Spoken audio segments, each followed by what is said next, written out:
జయశంకర్ భూపాలపల్లి జిల్లాలో వెలిసల గ్రామం ఎరిపెక్కింది. ఈరోజు మధ్యాహ్నం మావోయిస్టు కేంద్ర కమిటీ సభ్యులు గాజర్ల రవి అంత్యక్రియలు జరగనున్నాయి. అర్ధరాత్రి తర్వాత కుటుంబ సభ్యులకు మృతదేహాలు పోలీసులు అప్పగించారు.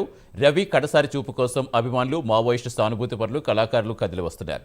మరోవైపు గాజర్ల రవిది బూటకపు ఎన్కౌంటర్ అని సుప్రీంకోర్టు సిట్టింగ్ జడ్జితే న్యాయ విచారణ జరిపించాలని ప్రజా సంఘాలు డిమాండ్ చేస్తున్నాయి.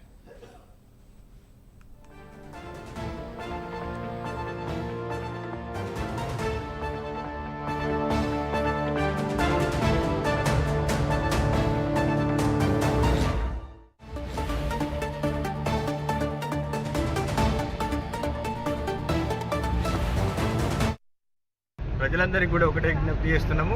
ఈ భూమి మీద పుట్టినటువంటి గాజర్ల రవి 35 సంవత్సరాలుగా తన జీవితాన్ని ఏ ప్రజల కోసం అయితే అంకితం చేసి, ఏ ప్రజలకు గొంతుగా మారి వాళ్ళ హక్కుల కోసం నిలదించి పోరాడిందో ఆ ప్రజలందరూ కూడా ఈరోజు వెలిశాలలో జరిగే ఆయన అంతిమ యాత్రకు పెద్ద ఎత్తున తరలి రావాలని మేము చేతులెత్తి విజ్ఞప్తి చేస్తున్నాం.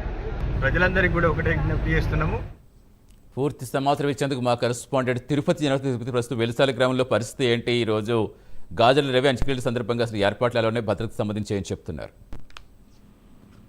సతీష్, జయశంకర్ భూపాలపల్లి జిల్లా టేక్మట్ల మండలం వెలిశాల గ్రామంలో ఒక విషాద వాతావరణం అయితే కనిపిస్తుంది. మావోయిస్టు నేత గాజర్ల రవి అలియాస్ ఉదయ్ మృతదేహం కొద్దిసేపు క్రితమే గ్రామానికి ఇచ్చేటువంటి నేపథ్యంలో కుటుంబ సభ్యులు కావచ్చు, బంధువులు, గ్రామస్తులు, స్నేహితులంతా కూడా గ్రామానికి చేరుకొని చివరిసారిగా గాజర్ల రవి మృతదేహాన్ని చూసేందుకు పెద్ద ఎత్తున తరలి వచ్చినటువంటి పరిస్థితి కనబడుతుంది. కాసేపట్లోనే వెలిశాలలో గాజర్ల రవి అంత్యక్రియలు చేసేందుకు కుటుంబ సభ్యులు, గ్రామస్తులు ఏర్పాటు చేసినటువంటి పరిస్థితి కనబడుతుంది. అయితే ఈ గాజర్ల కుటుంబానికి మొదటి నుంచి కూడా మావోయిస్టు పార్టీతో పాటు ఉద్యమంలో చాలా కీలక పాత్ర పోషించినటువంటి పరిస్థితి కనబడుతుంది. గాజర్ల రవి సోదరుడు Maoist military chief Gajarla Sarayya alias Azad 2008లో ఎన్కౌంటర్ అయి మృతి చెందిన పరిస్థితి కనబడుతుంది. మావోయిస్టు ఉద్యమంలో కీలక నేతగా ఎదిగినటువంటి గాజర్ల అశోక్ కూడా అనారోగ్య కారణాలతో లొంగిపోయారు. ఇప్పుడు గాజర్ల కుటుంబం అంటేనే విప్లవోద్యమ చరిత్ర అంటూ ప్రజలంతా కూడా ఆయన మృతదేహాన్ని చూస్తూ కన్నీరు మున్నీరుగా వెలిపించినటువంటి పరిస్థితి కనబడుతుంది. గాజర్ల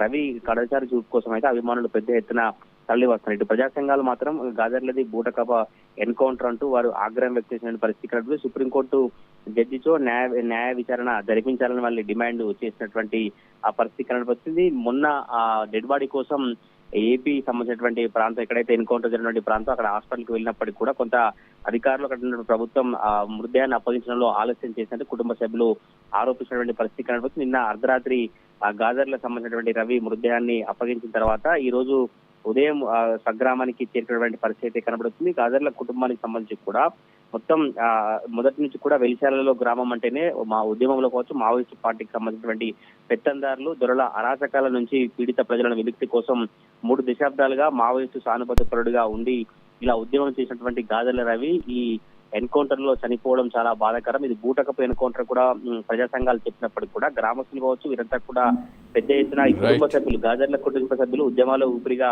ప్రజాసేవ ధ్యేయంగా 3 దశాబ్దాలుగా అడవి తల్లి ఒడిలో కాలం గడిపారంటూ కూడా పెద్ద ఎత్తున గాజర్ల రవి అంత్యక్రియల్లో పాల్గొనేందుకు అభిమానులు, స్నేహితులు అవసరమైన పరిస్థితి కనబడుతుంది. మరి కాసేపట్లోనే వెలిశాలలో గాజర్ల రవి అంత్యక్రియల ప్రక్రియ ప్రారంభం కాబోతా ఉంది. Satish, right, thank you Tirupati.